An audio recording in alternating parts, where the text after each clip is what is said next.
DPO Jhelum Tarak अजीज संधू की ज़ेर-ए-ज़ार थाना city में तफ्तीशी अफसरान से मीटिंग का इनेकाद। जेहलम से डॉक्टर अरफान अल्ताफ मिर्जा की रिपोर्ट के मुताबिक आपको बताते चलें कि मीटिंग में एसडीपीओ सिटी सर्कल, एसएचओ थाना सिटी और तफ्तीशी अफसरान ने शिरकत की।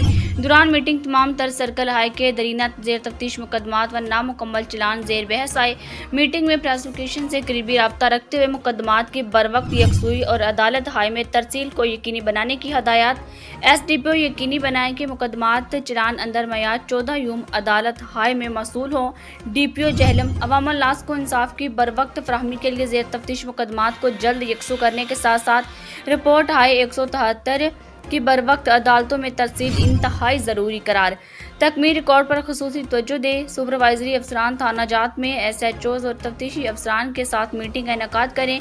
पेंडिंग रोड सर्टिफिकेट्स की यकसुई यकीनी बनाएं। तमाम थाना जात और सर्कल अफसरान की कारकर्दगी को रोजाना की बुनियाद पर मॉनिटर किया जा रहा है। अच्छी कारकर्दगी पर हौसला अफजाई जबकि नाकिस कारकर्दगी पर बाज पर्स होंगी। डीपीओ जेहलम तारक अजीज संधू की गुफ्तगू।